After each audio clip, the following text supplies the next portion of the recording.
प्यारे बच्चों, नमस्कार। मैं आपका रमेश सर, हिंदी विषय अध्यापक, हमारे YouTube चैनल में आपका हार्दिक स्वागत करता हूं।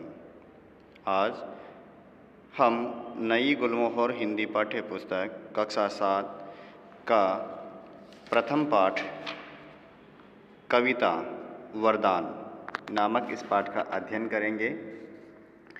पाठ का अध्ययन करने से पहले हम इस पाठ के जो वर्ड मीनिंग्स हैं उन वर्ड मीनिंग्स को एक बार देख लेते हैं, याद कर लेते हैं।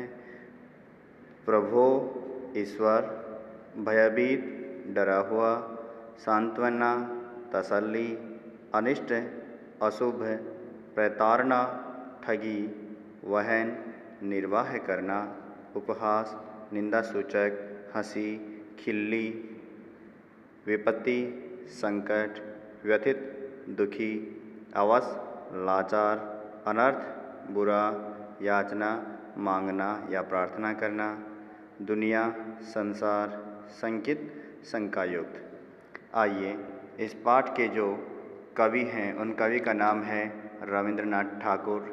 रविंद्रनाथ ठाकुर ने इस कविता के माध्यम से हम लोगों को क्या कहा है, अर्थात इस कविता के अंदर इन्होंने क्या कहा है, ये हम सबसे पहले देखते हैं। प्रस्तुत कविता में कवि रविंद्रनाथ ठाकुर ने जीवन में कर्मठ बने रहने और स्वतंत्रता पूर्वक हर परिस्थिति में डटकर निरंतर संघर्ष करते रहने का संदेश दिया है। कवि का मानना है कि विपत्तियां मनुष्य के बल, बुद्धि, साहस और कार्य कुशलता की कसौटी है। कवि ने ईश्वर से जगत के कल्याण की कामना की है, अर्थात हमें यह सीख मिलती है कि जीवन में कर्मठ बने रहना और स्वतंत्रता पूर्वक हर परिस्थिति में डट करके निरंतर संघर्ष करते रहना, अर्थात उनके साथ में लड़ते रहने की सीख देते हैं। अर्थात यहाँ कवि दूसरी बातें और कह रहे हैं कि कवि का मानना है कि विपत्तियाँ मनुष्य के बल, बुद्धि, साहस और कार्य कुशलता की कसौटी के समान हैं, अर्थात हम अपनी विपत्तियाँ जो होती हैं उनसे कार्य की दक्षता को प्राप्त कर लेते हैं और ईश्वर से जगत की कल्याण की कामना भी की है। आइए कविता पढ़ते हैं। कविता जो वरदान है वह वरदान प्रभु से कवि वरदान मांगता है। क्या वरदान मांगता है कि प्रभु विपत्तियों से रक्षा करो, यह प्रार्थना लेकर मैं तेरे द्वार पर नहीं आया, विपत्तियों से भयभीत न होऊं, यही वरदान दे। अर्थात हे प्रभु, मैं आपके द्वार पर संकट से रक्षा करो इसलिए ऐसी प्रार्थना करने के लिए नहीं आया हूँ। बस मैं तो ये चाहता हूँ कि आप विपत्तियों से मैं कभी भी डरा नहीं हूँ, ऐसा वरदान मुझे दो। अपने दुख से व्यथित चित्त को सांत्वना देने की भिक्षा नहीं मांगता, दुखों पर विजय पाऊँ यही आशीर्वाद दे, यही प्रार्थना है। अर्थात अपने दुख से दुखी हो मन को सांत्वना देने की, अर्थात दिलासा देने की भिक्षा नहीं मांगता हूँ कि मुझे भिक्षा के रूप में सांत्वना दे दी जाए, दिलासा दे दी जाए, तसल्ली दे दी जाए। बस मैं तो ये चाहता हूँ कि आप दुखों पर विजय पाऊँ, यही मुझे आशीर्वाद दें, ये मेरी प्रार्थना है। तेरी सहायता मुझे न मिल सके, तेरी सहायता मुझे न मिल सके तो भी यह वर दे। यदि भगवान की सहायता मुझे नहीं भी मिल सके तो कोई बात नहीं, लेकिन मुझे ये वरदान दे कि मैं दीनता स्वीकार करके अवश न बनूं, अर्थात मैं गरीबी को, अर्थात मैं लाचारीपन को स्वीकार करके लाचार न बनूं। बस केवल मैं इतना सा चाहता हूँ।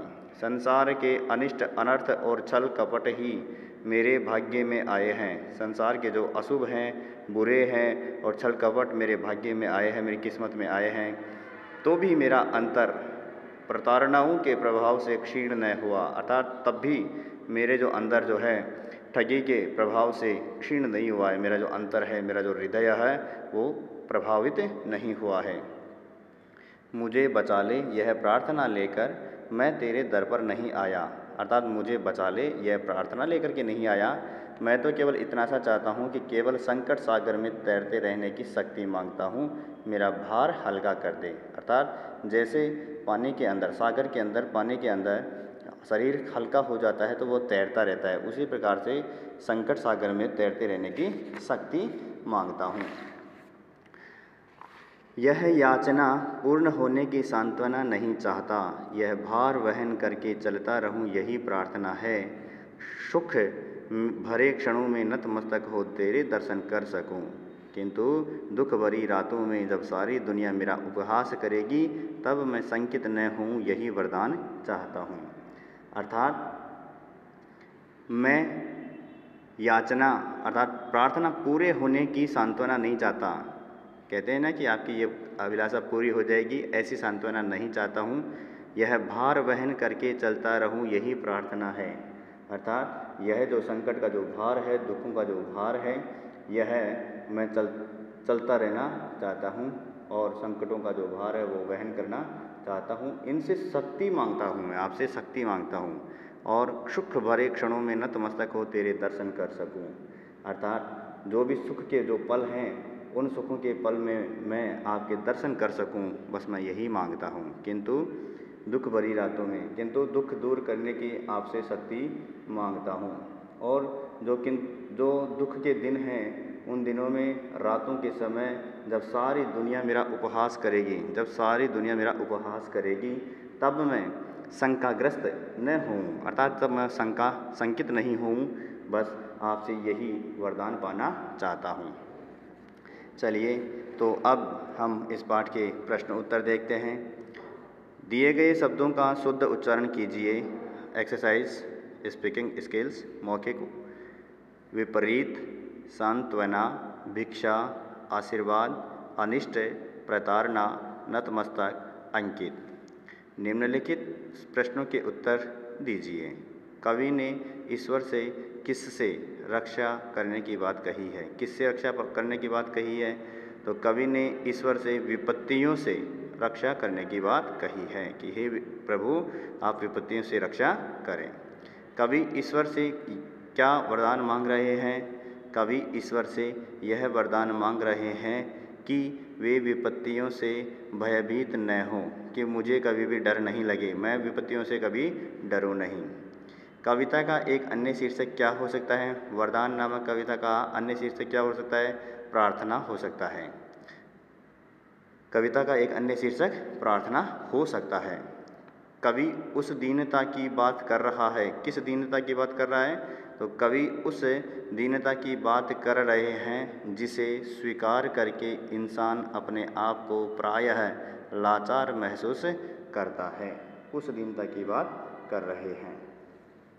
अगला प्रश्न है, सही उत्तर चुनकर सही का निशान लगाइए। कविता का मुख्य उद्देश्य क्या है? मनुष्य में कर्मठता और संघर्षशीलता पैदा करना, ये मुख्य उद्देश्य है। Right answer.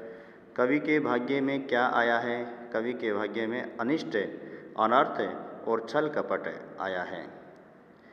कवि किसके सागर में तैरते रहने की शक्ति की मांग कर रहा है? संकट सागर में, अर्थात संकट के सागर में तैरने की शक्ति मांग रहा है।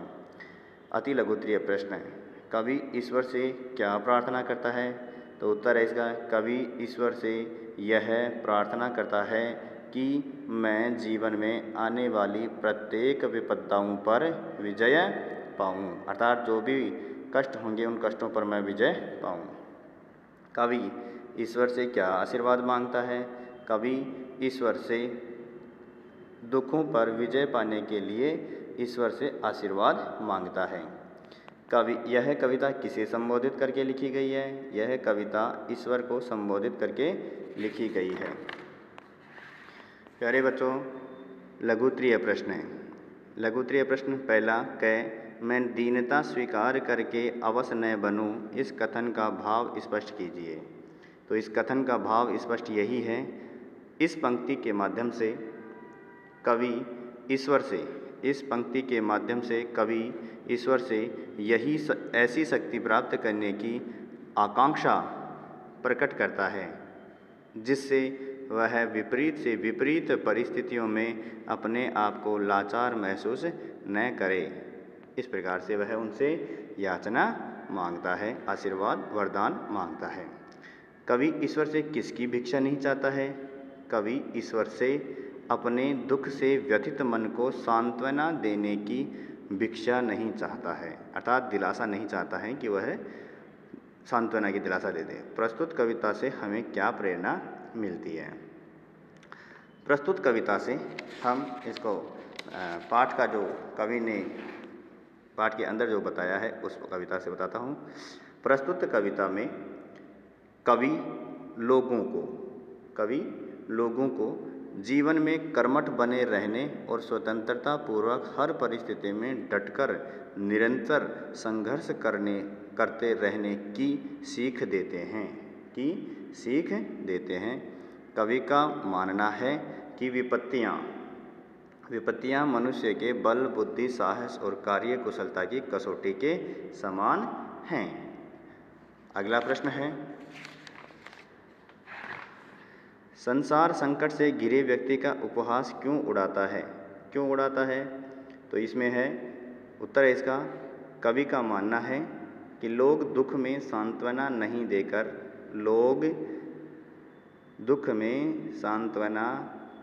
देकर दुख का उपहास उड़ाते हैं, जबकि दुख की घड़ी में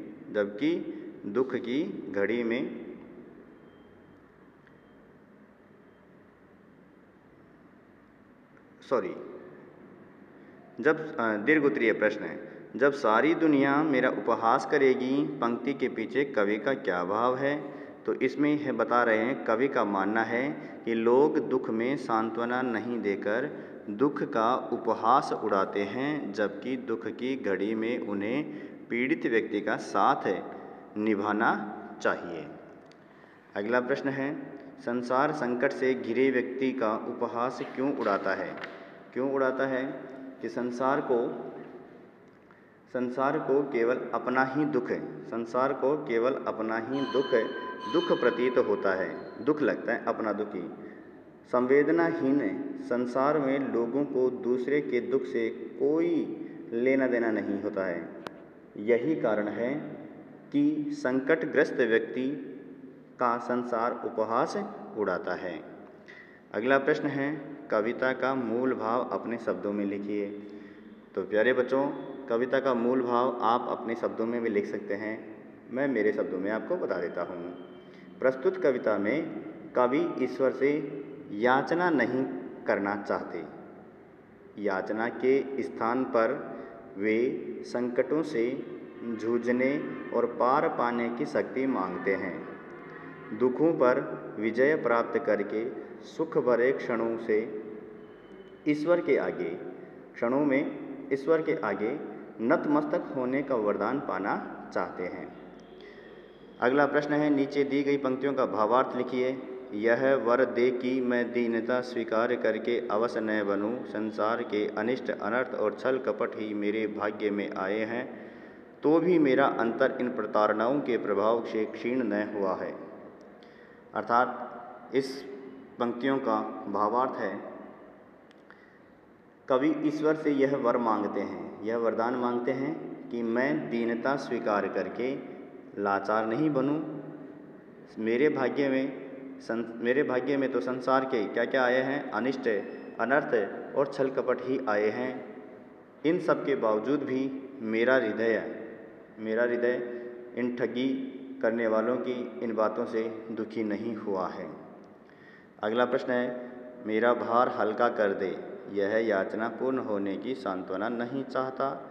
यह भार वहन करके चलता रहूं, यही प्रार्थना है। सुख भरे क्षणों में नतमस्तक हो तेरे दर्शन कर सकूं।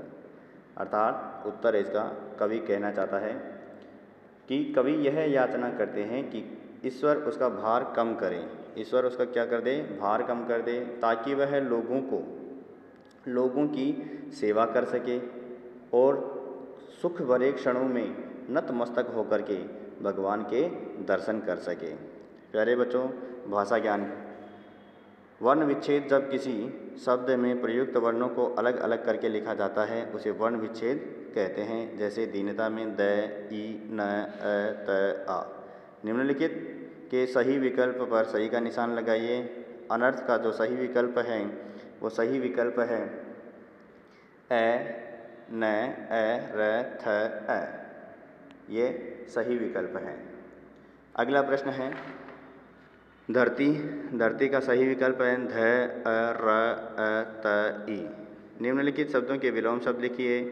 भयभीत, साहसी, भयभीत, साहसी, सौभाग्य, दुर्भाग्य, अभिशाप, आशीर्वाद, अभिशाप, स्वीकार, अस्वीकार, विजय, पराजय, अर्थ, अनर्थ। निम्नलिखित शब्दों के दो दो पर्यायवाची शब्द लिखिए।